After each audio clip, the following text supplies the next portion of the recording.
Thanks, love you. दोस्तों, कुछ समय बाद डीके शिव कुमार अगर राहुल गांधी और कांग्रेस पार्टी को इसी तरह से बाय बाय बोलते दिखाई दे तो आप चौंकिएगा मत। आप कहेंगे कि डीके शिव कुमार तो कांग्रेस के उप मुख्यमंत्री हैं, कांग्रेस के बड़े नेता हैं, फिर वो कांग्रेस क्यों छोड़ेंगे? आइए समझते हैं।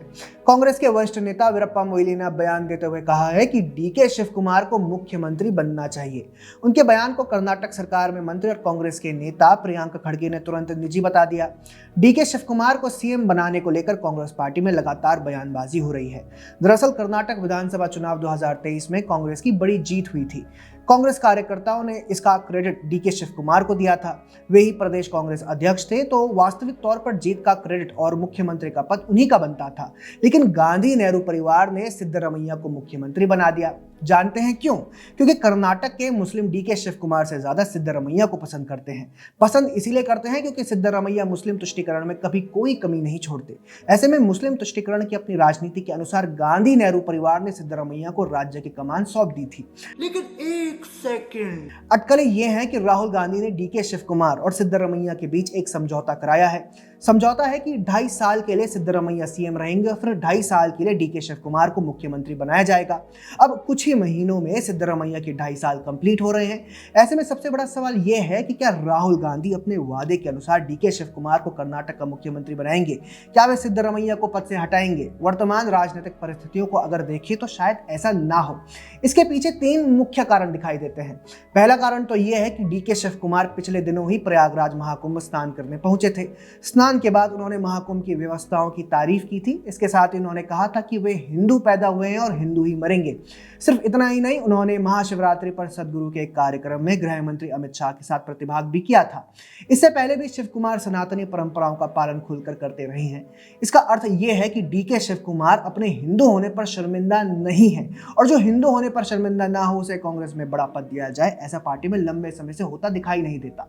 दूसरा कारण यह है कि राहुल गांधी डीके शिव कुमार को सीएम बनाकर कर्नाटक और देश के अपने मुस्लिम वोट बैंक को नाराज नहीं करना चाहेंगे। दरअसल डीके शिव कुमार अपने हिंदू होने पर गर्व करते हैं, सनातनी परंपराओं का पालन करने से झिझकते नहीं, और यही कारण भी है कि कर्नाटक के मुस्लिम उनकी अपेक्षा सिद्धरमैया के करीब दिखाई देते हैं।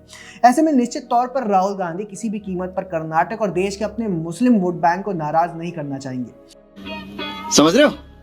समझ रहे हो ना? तीसरा कारण यह है कि गांधी नेहरू परिवार पहले भी इस तरह से अपने नेताओं के खिलाफ वादा खिलाफी करता रहा है। छत्तीसगढ़ के 2018 के विधानसभा चुनावी नतीजे को ही याद कीजिए।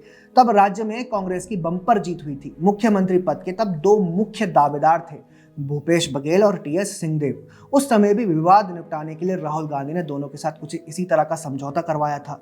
राहुल गांधी ने 2.5 साल के लिए बघेल को और 2.5 साल के लिए टीएस सिंहदेव को मुख्यमंत्री बनाने की बात कही थी। हालांकि बाद में टीएस सिंहदेव को मुख्यमंत्री नहीं बनाया गया। उन्होंने खूब हाथ पैर मारे, लेकिन उनकी एक ना सुनी गई। ऐसे में अब कर्नाटक में भी ऐसा ही होता दिखाई दे सकता है। डीके शिव कुमार छटपटाएंगे जरूर, लेकिन उन्हें राहुल गांधी सीएम बनाएंगे ये मुश्किल लगता है। अब एक सवाल उठता है कि अगर डीके शिव कुमार को मुख्यमंत्री नहीं बनाया जाएगा तो फिर उनके पास क्या विकल्प उपलब्ध रहेंगे? देखिए, शिव कुमार जमीनी नेता है। कांग्रेस के कार्यकर्ता राज्य में उनके कहे अनुसार ही चलते हैं। ज्यादातर कार्यकर्ताओं का आज भी यही मानना है कि राज्य में चुनाव डीके शिव कुमार ने जितवाया था। ऐसे में अगर उन्हें 2.5 साल बाद सीएम नहीं बनाया जाता है तो निश्चित तौर पर उनके समर्थक आवाज जरूर उठाएंगे। यह भी हो सकता है कि डीके शिव कुमार अपने लिए दूसरे राजनीतिक विकल्पों पर विचार करें। ऐसे में वे अपने विधायकों के साथ कांग्रेस पार्टी को तोड़कर भाजपा या फिर किसी दूसरे में जाएंगे, या फिर अपना अलग दल बनाएंगे, या फिर क्या करेंगे, इस पर विचार करना भी जल्दबाजी होगी। लेकिन इतना जरूर कहा जा सकता है कि टीएस सिंहदेव की तरह वे चुप नहीं बैठेंगे। ऐसे में अब देखना होगा कि कर्नाटक की कांग्रेस पार्टी आगे किस दिशा में जाती है। डीके शिव कुमार और सिद्धरमैया के बीच कर्नाटक में जो कुछ चल रहा है उसको लेकर आपको क्या कहना है, कमेंट सेक्शन में हमें जरूर बताएं। अगर आपको हमारा कंटेंट पसंद आता है तो हमारा चैनल फॉलो भी कर लें। जय हिंद।